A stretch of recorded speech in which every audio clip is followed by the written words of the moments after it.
like part of a surah, he was talking about, like he saw the Prophet ﷺ, like some of the surahs talking about the feel, about the elephant, and al-baqarah. So he mentioned certain animals. So he thought of making up something about the frog. So he had a surah of the frog. Okay? Something about the frog. Like ضفدع ضفدعين نقي تنقين نصفك في الماء ونصفك في الطين. Things like that. He basically said like, oh frog, whatever frog you are, something like that. Half of you is in the mud, half of you is in the air. Again, meaningless, pointless. What's the point of all of this? Where is the revelation in that? And by the way, he was a very good poet. Musaylim al-Kadhab was a very good poet. So anyway, the Quran, now you open the Quran, the first surah you read after Surah Al-Fatiha, Surah Al-Baqarah, Alif Lam Mim.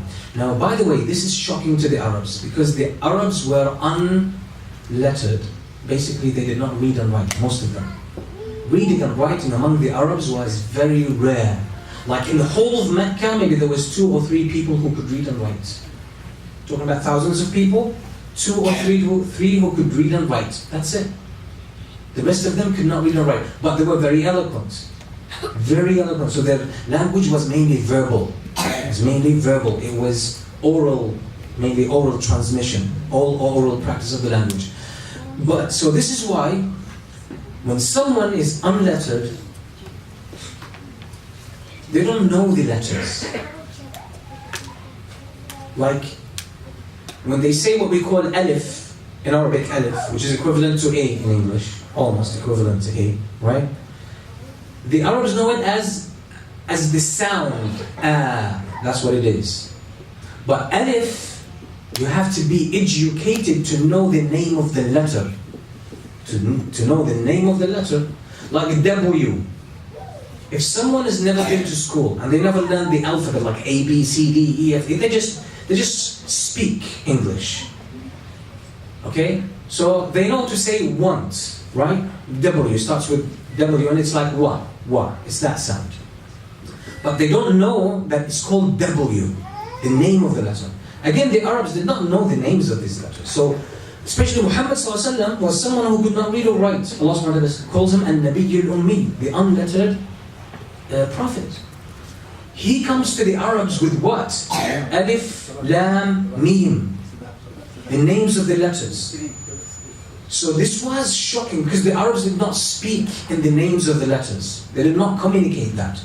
So basically when Alif Lam Mim is some sort of a shock in this speech, this is something you don't expect in a text. You don't expect to read a book and find like letters. Okay? So that basically, first it serves as a shock. This is something Muhammad is not someone who knows about letters, but here we can find letters.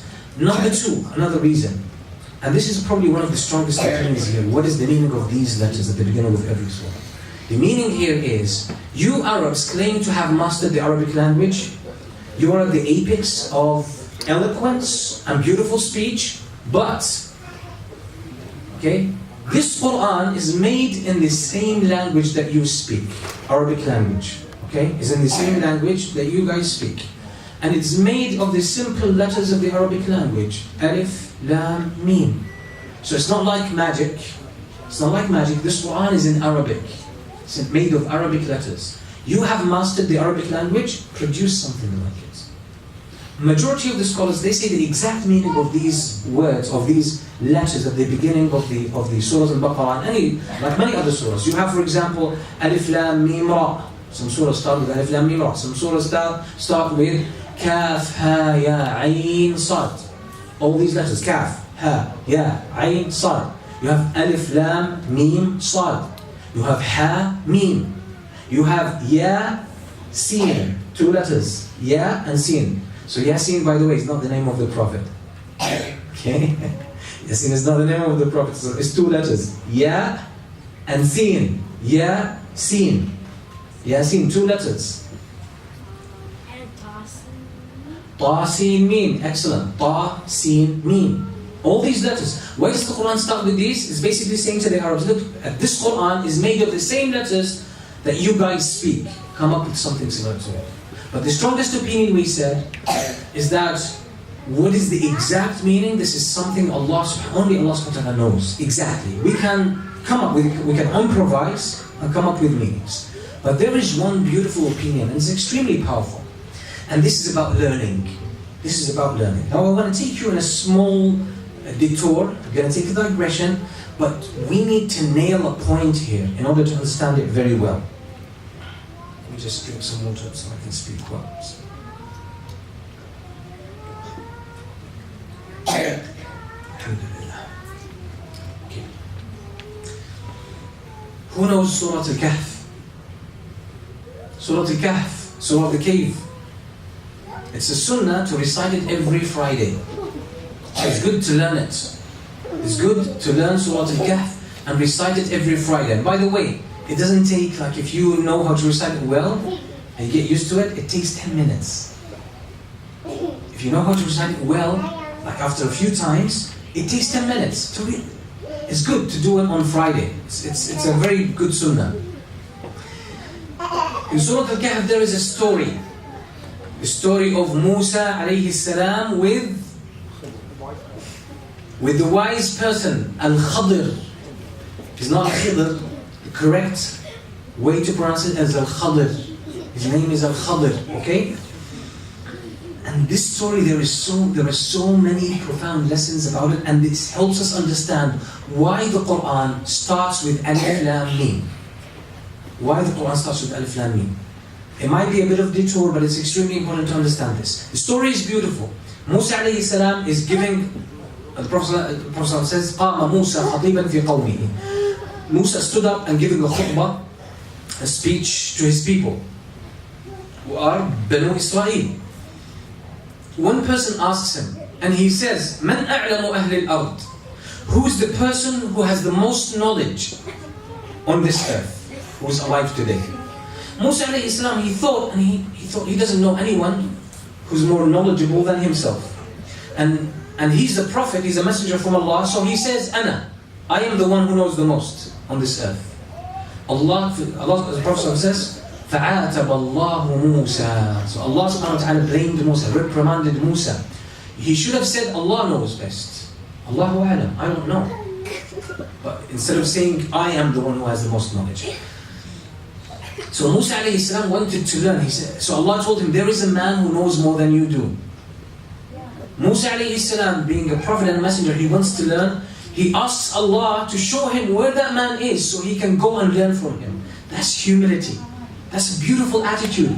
He is someone who's learned, but when he hears someone who has more knowledge than him, he wants to go and learn from him. So Allah subhanahu wa ta'ala tells him, he says, take this fish with you and travel. The fish is alive. Okay? So when you keep traveling in this direction, when you lose the fish and the fish runs away, that's when you're going to find the person. So Musa alayhi salam takes his servant with him, they take the fish, and in one spot they sleep, they were tired, they go to sleep. When they were sleeping, the fish runs away, goes to the ocean. They wake up, they carry on their journey. Then his servant remembers, he says, I forgot the fish. When we woke up, the fish wasn't there, we lost it. Let's go and try to get it back. Musa alayhi salam says, no, that's where we need to go. We don't need the fish back, that's the spot where we need to go. So he goes there, and he finds a person. Allah says about this person, فَوَجَدَ عَبْدًا مِنْ عِبَادِنَا آتَيْنَاهُ رَحْمَةً مِنْ عِنْدِنَا وَعَلَّمْنَاهُ مِنْ لَدُنَّا عِلْمًا. They found a man to whom we have given so much mercy, and we have given him knowledge from ourselves. Mercy and knowledge. Notice, mercy comes before knowledge. Mercy comes before knowledge. آتَيْنَاهُ رَحْمَةً مِنْ عِنْدِنَا وَعَلَّمْنَاهُ مِنْ لَدُنَّا عِلْمًا. There is something that comes before knowledge. If there's no rahmah before knowledge, knowledge could be detrimental, could have a negative effect. You have to have rahmah before the knowledge. Anyway, so Musa alayhi salam says to Al-Khadir, he says, هل أتبعك على أن تعلمني مما علمت منه رشدا. I want to follow you, and you teach me from what you have learned, of what you know. Al-Khadir is a very wise man. He says to Musa alayhi salam, he says, إِنَّكَ لَن تَسْتَطِيعَ مَعِيَ صَبْرًا. You won't be able to be patient. You can't bear patiently what you're going to see from me. So Musa alayhi salam says, ستجدني إن شاء الله صابرا ولا أعصي لك أمرا. Inshallah, you will find me a patient one, and I will not disobey your orders. You tell me orders, I will follow them, and I will be patient. But Al-Khadr is not convinced yet.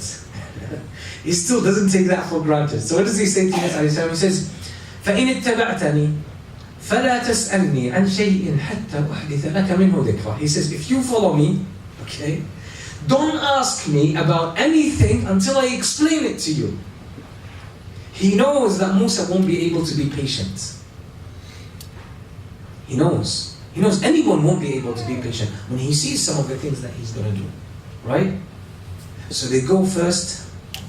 What do they do? First thing, what does he do? First thing. The ship. They go on the ship. They're sailing on the ship. They pay, obviously, the fare. And while they're on the ship, Al-Khadr is digging a hole in the ship, destroying it. That's what? That vandalization. You're destroying someone's property. Vandalism. So Musa looks at that and he says, obviously he's going to say, because it's wrong to destroy someone's property, isn't that right? Can you destroy someone's car? You can't. So Musa said, why are you destroying their ship? This is inappropriate. Al-Khadr, what does Al-Khadr do? And that's going to help us, by the way, understand Alif Lam Mim. What does Al-Khadr do? Does he explain to Musa?